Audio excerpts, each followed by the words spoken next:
Alfie, it's now Monday, the 10th of May, so it's almost 2 years ago since the first time I met you at the Great Escape. That's tomorrow, 2 years ago. Wow. What? Already? Yeah, Time yeah, flies man. by when you're rocking with Jasper. It was 2019. We met at the Great Escape at Yeah. backstage of a pub. You weren't allowed to be there, so this year you play the Great Escape again online. And are you allowed to do that, or how is it this year? I'm finally legally allowed to play a festival that I got invited to. Yeah, that was funny last time. Yeah, Yeah. it was a pub that we were playing, and I wasn't allowed inside because I was 16 at the time. So I was like, bro, what? This is my gig. You've invited me here, and all of a sudden I'm not allowed to play. But this time, I mean, it's virtual, so it's I'd be allowed anyway. But you know, How is it to do a showcase festival virtually? Because you can't see your audience. yeah. It's yeah, you just don't know who's watching. That's the scary part, I guess. But at the same time, it's all right for me because I get quite nervous before I go on stage. So it's nice to see just people like put it on Twitter and stuff and say, hey, we're watching Alfie on the virtual Great Escape and stuff. So I think it'll be really fun. Because we haven't done many, so you're still. Is it hard to be on stage for you then? Because you are. It's scary. Is it scary, or what is it that you are? well, I was just getting used to it, and then obviously the pandemic started, and now it's almost like, in the last year I've been like, oh no, I've all of a sudden got quite nervous again. But Yeah. I get really nervous before I go on stage, and then as soon as we actually go on, it's completely different. It's like, okay, you're all Wow. good. Like people out here are cheering, and as long as people are like clapping and stuff when you go on and whoop whooping you, then you're fine. There's been a couple times where it's really awkward and nobody really knows who you are, and you're like, oh no, and then you're basically just so nervous the whole time. But it's mostly been really good. So yeah, I know that now that we're doing headline shows, and when we announce support gigs, a lot of people are like, oh, I'm really excited to see Alfie. It makes it a lot easier, and we know that we're not just going to turn up and nobody's going to like what we're doing. There happened so much since that 2 years ago. You're a big Yeah. star now, man. You have 100,000 followers on Instagram. Yeah, I'm famous. I don't know But how that happened. How does it feel to have that much followers on Instagram? It's very, very surreal.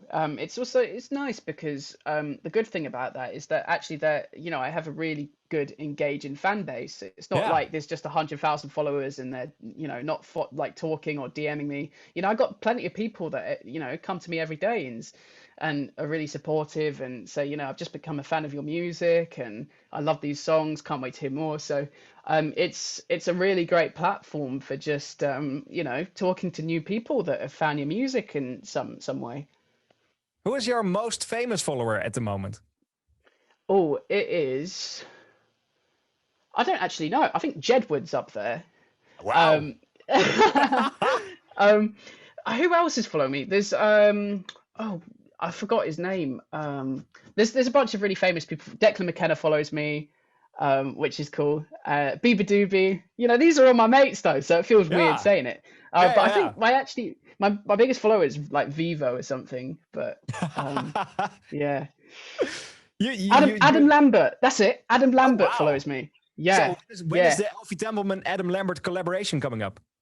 Bro, ASAP. I'm gonna hit him up on DMs right now. But that is how it worked in 2021, I guess, because Yeah. you worked with so many artists in the last year, Justin from the Vaccines, the guys from Kaiser Chiefs, Jungle, Yeah. you worked with them all. Yeah, I mean, I've worked with them all, and we went from doing stuff in person to now just doing stuff through like emails, Yeah. and that's Is how. it easier to do collaboration now, or is it better to do it in real life? I prefer doing it in real life just because, if I'm going to collaborate with someone, I'm going to want to get out of my bedroom. And that's one of the reasons why I'm collaborating with them, to find a new setting, to find a new vibe, to, just see this person in front of me and work on something new.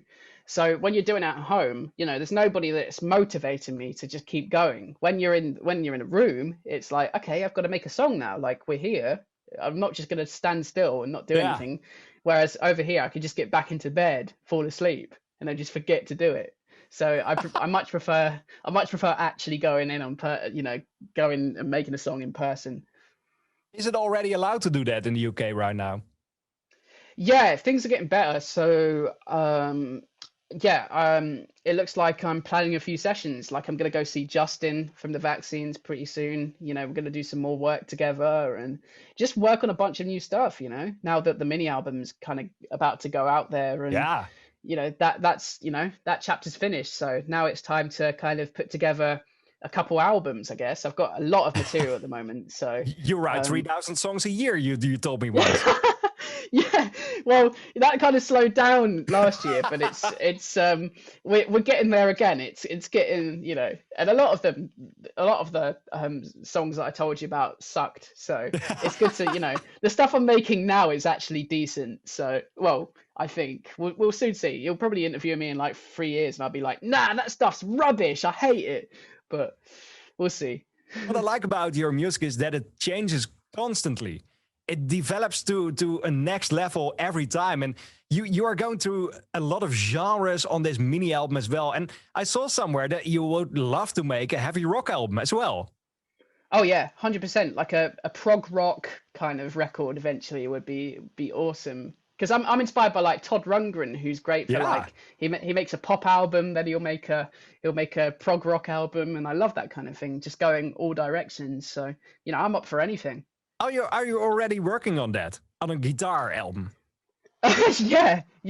I mean, there's definitely bits and pieces that I've been making in the last couple years that's quite like out there and quite different to what this kind of stuff is like. So, you know, we'll soon see. But there's a lot of bands killing it at the moment, like Squid, Black Midi, Black Country New Road, all those kind of bands that are bringing back like progressive influences. So, you know, we'll see what happens with those, and because they're great, I love them. So, you know, hopefully it brings back a massive fan base for that kind of stuff.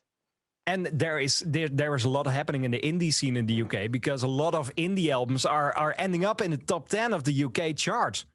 Yeah, which is awesome. It's so good to see, you know, just that kind of music dominating the charts again. Yeah. You know, a few years ago, it felt like that was almost impossible, and that, you know, pop just dominated everything again, which is, you know, I like pop, but it's nice to see that people are, you know, indie artists are just managing to, you know, people without record labels are now getting in the top 10, which is just awesome. It's so impressive to see. So, yeah, all the power to those people. How would you describe your own mini album now as one genre? Is there one genre on the album? Because it goes from slow songs to pop songs to... Yeah, it's a weird one, but it almost it captures the essence of the 80s. So it's less a genre and more like a time period. To me, the whole thing's very 80s, apart from the last track, which is quite lo-fi, One More Day, featuring April. But, you know, overall, it's just like, it's different aspects of 80s, whether it's, you know, synth pop or just like Bruce Springsteen kind of like upbeat stuff, or even just like, you know, modern songs that mimic the 80s. You know, I've got stuff in there that's kind of mimicking the 80s sound, you know, kind of almost parodying it. So overall, it's definitely quite 80s sounding. What do you like about the 80s? Because you weren't even born in the 80s, just like me. I wasn't even born as well. Weren't you? Yeah. I mean, it's one of those time periods where technology was moving so fast that, you know, you can never really pinpoint the 80s sound, because so much happened in, you know, the 10 years that the 80s you know, went on for. And yeah, it's I just love the way that every time someone put out a record, every year, like there'd be a new kind of sound dominating the charts due to, you know, technology advancing and the way that records were made, you know, bringing in digital recording elements and stuff. It's just a fascinating kind of time period for music. And that's why I went with like a kind of 80s production, because I love the production of those kind of tracks back then, and what kind of dominated the charts really like interests me. It was like such a interesting kind of period for music. But you like the 80s, you have to watch now the new trailer of Stranger Things. It's online now. Oh, really? It's there. Oh, brilliant. I'm so excited for that. Oh, man. Music could be featured in that series as well then. Oh, I'd love that. Man, that would just be next level. But you mention it now, it's on air, so it has to happen later. That'd be awesome. I'll have a word with him and see what they say. Alfie, thanks for joining me. Hopefully we could see you later this year somewhere, finally in the Netherlands again, because it's been too long. That'd be great. It'd be great to come back to the Netherlands. I miss you guys a lot. So thank you. Always welcome, man. And then we are going to drink a little or a big beer finally. Oh yeah, we're gonna now that I'm 18, it's on, boy. It's on. Thanks again for joining me, man. It's always so good to talk to you.